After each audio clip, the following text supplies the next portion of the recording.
template is this J Martini knife. These are made in Finland and they're my favorite fillet knives. But I want to make one of my own. One reason is because these come in 4-inch and 6-inch, and what I really need is about a 5-inch blade. So this is a chunk of steel that I pounded out of that two-man saw. What's left of that blade. I don't have a whole lot of steel left, but I cold chiseled this out, and you'll get to see some cold chiseling because I have to take off a couple different parts here. But you see I've got the basic blade geometry laid out, and I've got enough to work with here because to the tip there, to what I've got laid out for the handle, it's about 5.5 inches. Looking at blade length, about 4.5 for the handle. I'm not going to need nearly that much for the handle, which is good because here on the back end, I know you can't see it there, there's a couple weak spots from the last time I chiseled out a knife blade and I missed with the punch. But you can see where I've marked on there with my pencil just to get the basic geometry down. Those pencil marks are going to come off as soon as we start working on it, but I really needed to make sure that I had enough steel here to work with. So let's head on down to the shop and start working on this.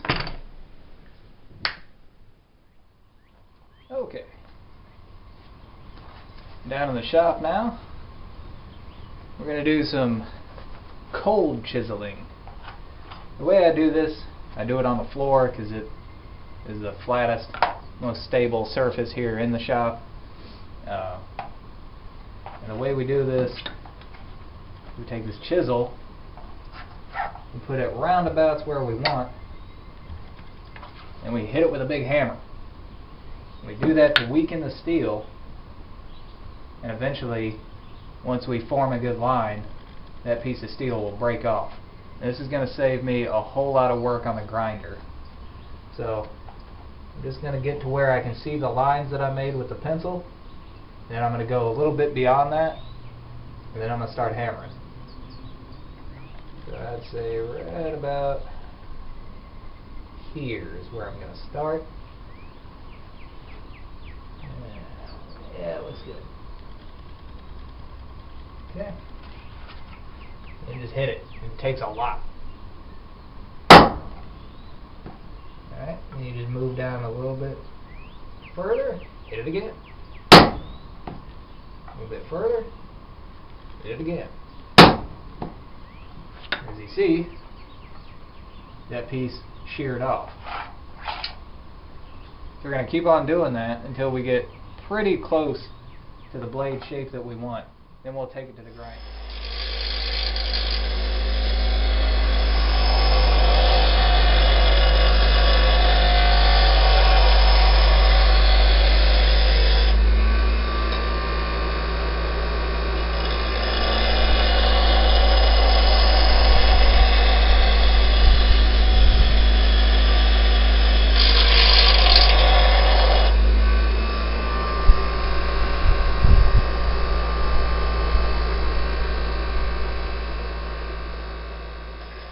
Okay,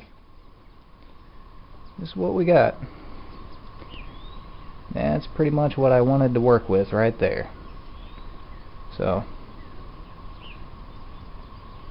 that's as close as I can get it with the grinder. The rest is all going to be done with a hand file.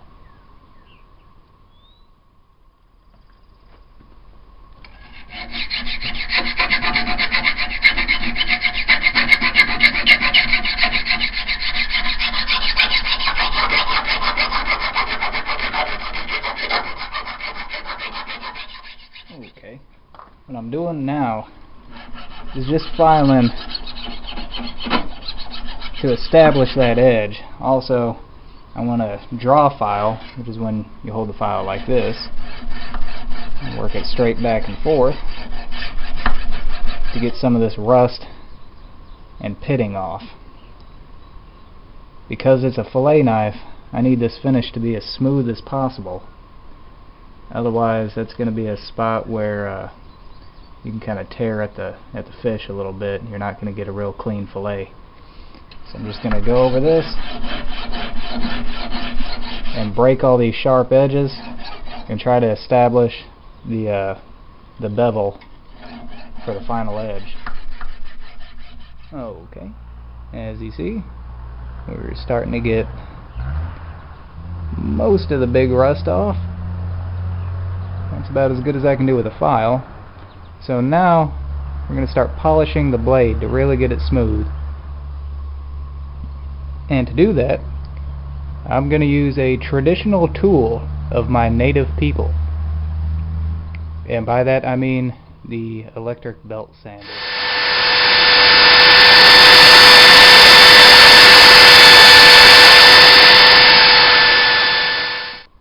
Okay.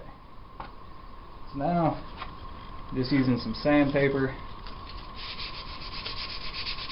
I'm just going by hand. I'm starting out with about a 150 grit. I'm going to take it down to about a 400. Now I don't want to get all the pitting off. I mean, I want those pits to still be there. That's because if you make it look too nice, nobody will believe you made it yourself. Of course, you know better because you just saw me.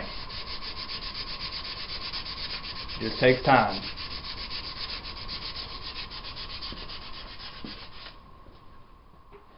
So here's our blade thus far. I sanded it down to about a 400 grit. I'm not going to go any more than that because we still have to work on the handle.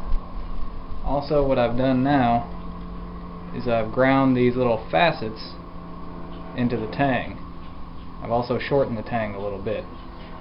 What that's going to do is allow epoxy to get in between these little areas and create what's normally called a mechanical bond.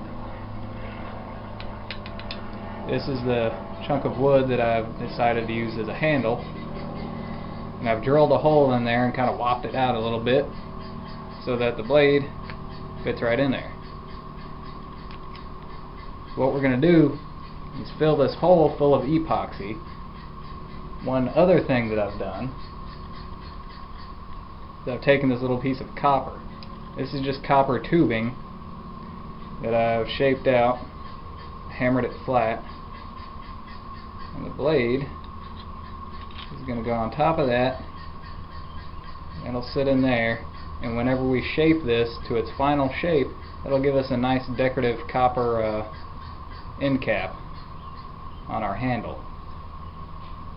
So what we have to do now is make sure everything's clean, and to do that, use just alcohol.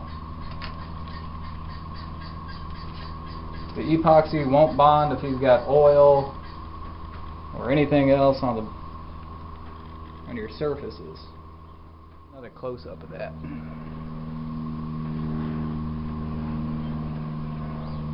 So we're doing pretty good so far. Okay. Now we've got this filled, that hole filled with epoxy. We put on our copper plate and we've stuck it onto the knife blade. The epoxy that I mixed up, it's 1 minute epoxy. This stuff's already starting to get hard. Normally, epoxy that takes longer to set up usually is going to hold better, but this is a fillet knife. It's not going to have a whole lot of stress on it, so the 1 minute epoxy should work pretty good. So now we just have to let it sit and let it cure, and then what we're going to do is just take a rasp and a file and shape away everything that isn't a fillet knife handle.